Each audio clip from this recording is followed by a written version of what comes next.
नमस्कार, स्वागत है आपका इस बुलेटिन में। मैं हूं आपके साथ अवंतिका श्रीवास्तव। शुरुआत करेंगे उज्जैन से बड़ी खबर के साथ। 18 फरवरी को 18,82,000 दीपक जलाकर विश्व रिकॉर्ड बनाया गया था। दावा था कि आयोजन जीरो वेस्ट इवेंट होने वाला है, लेकिन आयोजन के बाद दीपक और उसमें इस्तेमाल की गई रुई को निगम कार्यालय के बाहर फेंक दिया गया। कार्यक्रम में 21 लाख दीपक, 52,000 लीटर तेल, 25 लाख रुई की बत्ती और 600 किलो कपूर का उपयोग किया गया था।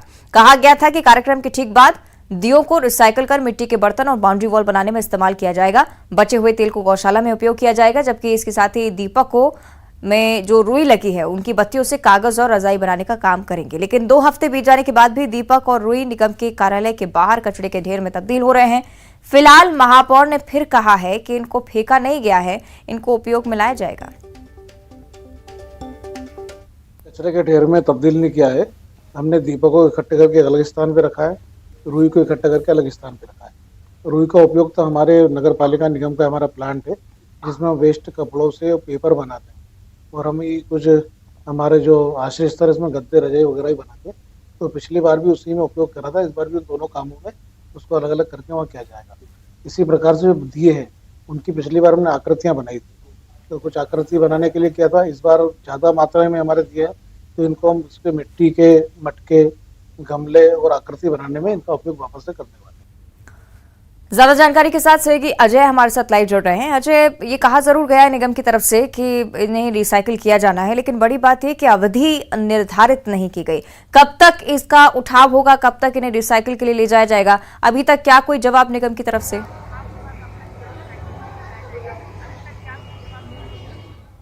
जी देखिए, मैं आपको बताऊं कि 18 फरवरी को जो है एक महाशिवरात्रि पर्व पर 21 लाख दीप लगाकर शिप्रा नदी के घाटों पर एक वर्ल्ड रिकॉर्ड बनाया गया था, जिसमें जो है जन प्रशासन और स्मार्ट सिटी की तरफ से ये कहा गया था कि ये कार्यक्रम जो है वो जीरो वेस्ट कार्यक्रम रहेगा, क्योंकि जैसे ही ये कार्यक्रम होगा इन दियों को हटा लिया जाएगा। इसका जो तेल होगा वो गौशालाओं को पहुंचाया जाएगा, ताकि गाय के जो खाने के उपयोग में जो है उसमें मिलाने का काम आएगा।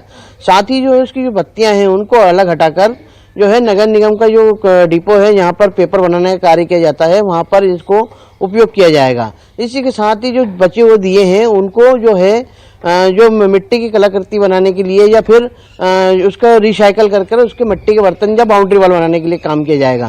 पर जैसे ही ये कार्यक्रम हुआ, अब ट्रैक्टर ट्रालियों में भरकर इनको सबको जो है नगर निगम का जो कार्यालय है शिप्रा नदी के पास में, वहाँ पर इन सबको पटक दिया है।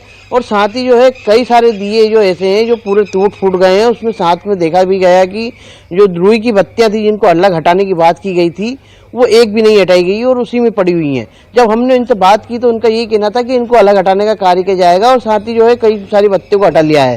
पर ऐसा कुछ भी नजर नहीं आया, क्योंकि जिस तरीके से जो वादे किए गए थे कि जो इनका जीरो बेस कार्यक्रम होगा और इसका उपयोग किया जाएगा, पर ऐसा कुछ भी नजर नहीं आया। क्योंकि पिछली बार भी जब उज्जैन में महाशिवरात्रि पर्व के दौरान जब दिए लगाए गए थे तो उस दौरान भी कई दिए ऐसे हैं जो अभी तक एकाधिक जगह ही कलाकृति बनाई गई है, बाकी का अते पते नहीं है।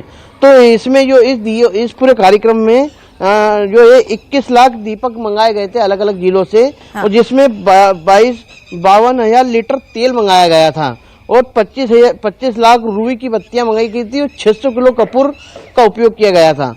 तो ऐसे करके इस कार्यक्रम को किया गया था और एक जो है गिनीज बुक में इसका नाम दर्ज किया गया था। और साथ ही जीरो वेस्ट की बात की गई थी, जो नगर निगम अब काफी समय होने आ गया है, 1 महीने के करीब होने आया है, पर अभी तक इनमें से ना तो बत्तियां हटाई गई है और ना ही इनको जो है जिस काम में लिए जाना था वो ना लिया गया है।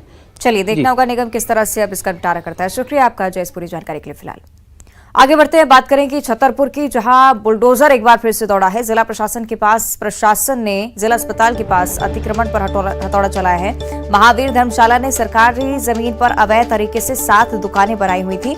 इसे लेकर आज प्रशासन ने दुकानें ध्वस्त कर सरकारी जमीन को अतिक्रमण से मुक्त कराया है। इस मौके पर भारी पुलिस बल तैनात रहा। तो कार्रवाई की तस्वीरें आपको दिखा रहे हैं। छतरपुर का जिला अस्पताल और उसी के पास यहाँ 7 अवैध दुकानें बनाई गई थी। सरकारी जमीन पर निर्माण खड़ा किया गया था, उसको लेकर अब प्रशासन ने कार्रवाई की है।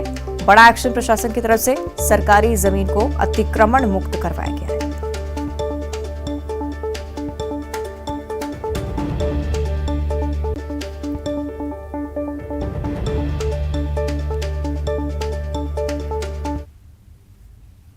आगे बढ़ते हैं, कोरबा से एक बड़ी खबर है। थाने के बैरक में एएसआई की लाश मिली है। हत्या की आशंका फिलहाल जताई जा रही है। एएसआई की लाश मिलने से मौके पर हड़कंप की स्थिति। मृतक एएसआई का शव यहां से पाया गया है। उनका नाम नरेंद्र सिंह परिहार बताया जा रहा है। कोरबा के बांको थाना का ये मामला है। थाने को सील किया जा चुका है और अब जांच लगातार की जा रही है। थाने के बैरक में ही हत्या की आशंका, एएसआई की लाश यहां मिली है और इसके बाद से ही हड़कंप की स्थिति है। मृतक एएसआई का नाम नरेंद्र सिंह परिहार। कोरबा के बांगो थाने का यह पूरा मामला है। फिलहाल इस थाने को सील कर दिया गया है और अब इस घटना की जांच लगातार की जा रही है। सही अब्दुल हमारे साथ फोन लाइन पर जुड़ रहे हैं। अब्दुल, क्या किसी पर कोई शक कि किस वजह से इस पूरी घटना को अंजाम दिया गया है? जी, आपको बता दूं कि ये घटना जो है बांगो थाना की है, जहां पर एएसआई पदस्थ है नरेंद्र सिंह परिहार। उनकी लाश बैरक में मिली है, जिसको देखते हुए पुलिस के जो आला अधिकारी है, फोरेंसिक टीम भी है, मौके पर पहुंच गई है और पूरे मामले की जांच में जुटी है कि आखिर किन परिस्थितियों में ये मौत हुई है। इसके पीछे कोई हत्या की साजिश तो नहीं है। इस सारे एंगल से जो पुलिस है वो जांच में जुट गई है। अब्दुल, क्या किसी विवाद के बारे में जिक्र पुलिस की तरफ से किया गया? क्या एएसआई का पहले कोई विवाद रहा या फिर स्वास्थ्य संबंधी कोई परेशानी उनको? जी, इस तरीके की बात तो अभी तक सामने नहीं आई है, लेकिन जिस तरीके से बॉडी में कुछ चोट के निशान जरूर दिखाई दिए हैं, और जिसको लेकर पुलिस संदेह जता रही है और फोरेंसिक टीम भी मौके पर मौजूद है और इस पूरे मामले की जांच कर रही है और इस पूरे मामले का खुलासा जल्द करने की भी बात कह रही है। चलिए, यानी कि हत्या के एंगल से फिलहाल जांच की जा रही है। शुक्रिया आपका अब्दुल इस पूरी जानकारी के लिए। इधर अधिवास में गांव वालों ने एक युवक की जमकर पिटाई कर दी। युवक महिला के साथ पकड़ा गया था, जिसे देखकर गांव वाले भड़क गए और बेरहमी से इसे पीटा है। इसके बाद थाने में ग्रामीणों ने जमकर हंगामा किया है। देवास की घटना, महिला के साथ पकड़े जाने पर इस युवक को पीटा गया, उसके बाद पुलिस के हवाले कर दिया गया। हरड़ गांव में कल एक घटना को लेकर कुछ लोगों ने सरकारी काम में बाधा डाली तथा पुलिस के काम में हस्तक्षेप किया, जिस पर हमने सरकारी काम में बाधा का और बलवा का अपराध दर्ज किया है। जो भी लोग इसमें चिन्हित हैं उनके खिलाफ हम कठोर वैधानिक कार्रवाई करेंगे। साथ ही जिन लोगों ने पुलिस के साथ झूमा झटकी की है या सरकारी काम में बाधा डाली है, उनके खिलाफ हम राष्ट्रीय सुरक्षा अधिनियम की कार्रवाई भी करेंगे। आगे बढ़ते हैं, राजनांदगांव से एक बड़ी खबर है। आग से झुलसी महिला की 2 महीने बाद मौत हो चुकी है। घर खाली कराने के दौरान महिला ने आग लगाई थी। प्रधानमंत्री आवास खाली कराने के दौरान आग लगाई गई थी और गंभीर रूप से इस आग में महिला झुलस गई थी। उसका इलाज पिछले 2 महीनों से चल रहा था। इलाज के बावजूद इस महिला को बचाया नहीं जा सका। सिटी कोतवाली के लखोली का ये पूरा मामला है।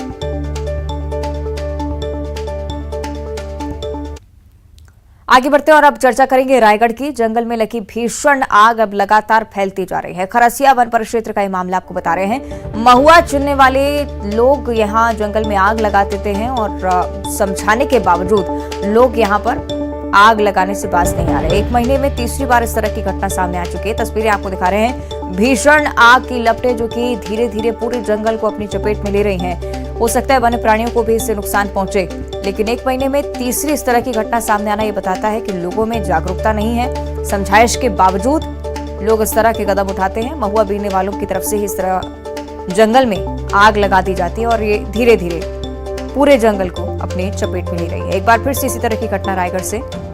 तस्वीरें इसकी आपकी टीवी स्क्रीन पर। और अब जिक्र करेंगे मंडला का, जहां टंकी से कूदकर सुसाइड की कोशिश एक युवक ने की है। युवक ने पानी की टंकी से छलांग लगा दी। पानी की टंकी से कूदकर जान देने की कोशिश युवक की तरफ से। युवक का नाम लखन साहू बताया जा रहा है। युवक की हालत गंभीर है। इलाज उसका अस्पताल में लगातार जारी। कोतवाली थाना क्षेत्र के सागर गांव की पूरी घटना है।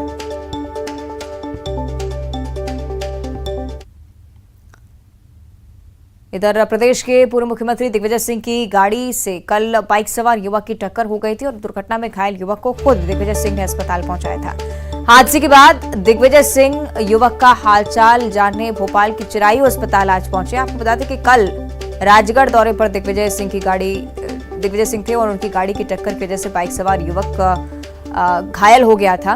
पुलिस ने दुर्घटना के बाद दिग्विजय सिंह की गाड़ी को पुलिस ने जब्त कर लिया था। थाने में खड़ी है अभी भी उनकी गाड़ी, लेकिन दूसरी तरफ तस्वीरें भी आपको दिखा रहे हैं जब अस्पताल में हालचाल जाने पहुंचे दिग्विजय सिंह।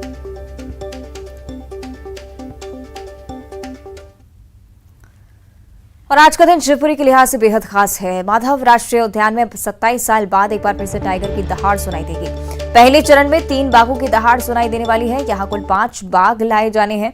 तीनों बाघों को मुख्यमंत्री शिवराज सिंह चौहान और केंद्रीय मंत्री ज्योतिरादित्य सिंधिया बाड़े में रिलीज करेंगे।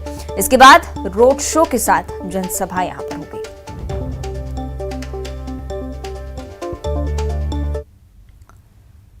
और पन्ना से अब बड़ी जानकारी। पन्ना टाइगर रिजर्व की बाघिन आज शिवपुरी नहीं पहुंच पाएगी। रिजर्व की टीम को बाघिन को पकड़ने में सफलता नहीं मिली है।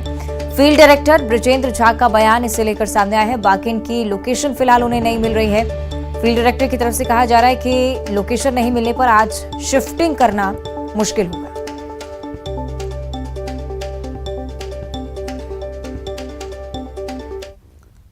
और अब ग्वालियर से बड़ी खबर का रुख करेंगे। माधवराज सिंधिया की जयंती पर मैराथन का आयोजन आज ग्वालियर में किया गया। इस मौके पर केंद्रीय मंत्री ज्योतिरादित्य सिंधिया मौजूद रहे। फिल्म अभिनेत्री महिमा चौधरी और सिंधिया ने मैराथन को हरी झंडी दिखाकर रवाना किया। आपको बता दें कि प्रतियोगिता की शुरुआत में भी ज्योतिरादित्य सिंधिया इस दौड़ में शामिल होते नजर आए। इस दौरान हजारों लोग मैराथन में भाग लेने के लिए पहुंचे थे।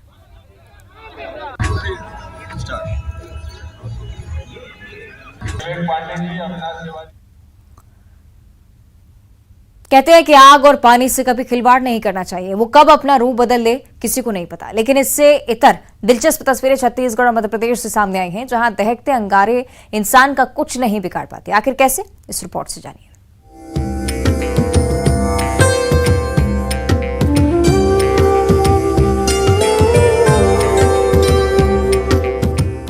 आग, वो जिसमें सब स्वाह करने की ताकत है। लेकिन साल में एक मौका ऐसा भी होता है जब अंगारों पर चलकर भी इंसान का बाल तक बांका नहीं होता। जी हां, ये सच है, क्योंकि यहां अंगारों पर चलते हैं लोग। नंगे पैर अंगारों पर लगती है दौड़। दहकते अंगारों में लोगों की आस्था, दशकों से निभाई जा रही परंपरा। माई करती हैं अंगारों से रक्षा। आग हो या उसका दहकता अंगारा, दूर से ही उसकी तपिश किसी को भी परेशान कर सकती है। लेकिन मध्य प्रदेश और छत्तीसगढ़ के ग्रामीण इलाकों में होली के पहले और होली के बाद इन्हीं दहकते अंगारों पर चलकर मन्नत पूरी होने पर माई को धन्यवाद दिया जाता है। पहले बात झाबुआ की, जहां पर धुलेंडी पर्व पर चूल का आयोजन किया जाता है। चूल यानी कि वो जिसके तहत एक नालीनुमा गड्ढा खोदा जाता है और फिर उसमें लकड़ी और कोयला भरकर आग लगा दी जाती है। इसके बाद इनके अंगार बनने पर लोग माता का आशीर्वाद लेने के लिए नंगे पैर इस पर दौड़ते हैं। झाबुआ के पेटलावद विकास खंड में करवड़, टेमरिया समेत कुछ गांवों में इस परंपरा का निर्वहन किया जाता है। पुरुष और महिलाएं माता रानी की पूजा करने के लिए हाथ में जल और नारियल लेकर दहकते अंगारों पर चलती है। ये भी कहा जाता है कि लोगों की मन्नत जब पूरी होती है तो वे धन्यवाद स्वरूप चूल पर चलते हैं। हालांकि ये काफी खतरनाक हो सकता है, लेकिन अब तक कोई हादसा सामने नहीं आया और न ही नुकसान की खबर आई। लोग मानते हैं कि मां हिंगलाज की कृपा से हर साल सैकड़ों लोग चूल पर चलते हैं। मैं इस कार्यक्रम में न जाने कितने सालों से चल रहा हूँ। इस कार्यक्रम में ये तो माँ जानती है, इसके अलावा कोई भी नहीं जानता है, और हम हमारी खुशी से चलते हैं। इसमें अभी तक तो हमारा कहाँ से कहाँ तक भी इसमें कोई वादा और ना कोई प्रॉब्लम, ना कुछ भी। ना माता जी की असीम कृपा से हमारे हर कार्यक्रम में अनेक प्रकार की श्रद्धालु आते हैं। मैं विगत 30-35 साल से तो मैं भी इस चूल का कार्यक्रम देख रहा हूँ और मैं हर वर्ष जाता भी हूँ। ये लोग हमारे पूर्वज बताते हैं कि ये कार्यक्रम तो वर्षों से चल रहा है। उनको भी ये नहीं मालूम कि कब से ये चूल का कार्यक्रम, लेकिन हर वर्ष श्रद्धापूर्वक ये धुलेंडी के पर्व के दिन चूल का कार्यक्रम हमारे गांव करवड़ में रखा जाता है। केवल मध्य प्रदेश ही नहीं, बल्कि छत्तीसगढ़ में भी दहकते अंगारों में लोगों की गहरी आस्था है। यहाँ के गरियाबंद के गोहरा पदर में होलिका दहन के बाद लोग नंगे पांव धधकते अंगारों पर चलते हैं। ग्रामीण कहते हैं कि बीते 7 दशकों से परंपरा चली आ रही है। उनका मानना है कि ऐसा करने से सभी स्वस्थ रहते हैं और कोई कष्ट नहीं होता। गांव घर में सुख समृद्धि भी आती है। यहाँ होलिका दहन के बाद लोग देवी डोकरी बूढ़ी का नाम लेकर अंगार पर चलते हैं। सबसे पहले पुजारी जलते हुए अंगार को नंगे पांव पार करते हैं और इसके बाद बाकी लोग। होली तो ऐसे आदिकाल से चलते आ रहा है, मगर देवी देवताओं का जो है वो भी आदिकाल से चलते आ रहा है। पूजा पाठ, वहाँ होली जलाना, आगे के ऊपर चलना, पार होना देवी शक्ति के आधार से। अब देखने वाले इसे किसी भी नजरिए से देख सकते हैं, लेकिन देखते अंगारों पर चलने वालों के मन में इसके प्रति गहरी आस्था है। झाबुआ से वीरेंद्र और गरियाबंद से शेख इमरान के साथ bureau report, news 18 Madhya Pradesh Chhattisgarh. और अब देखिए सिटी टॉप 10। ग्वालियर में माधवराव सिंधिया की जयंती पर मैराथन का आयोजन, मेला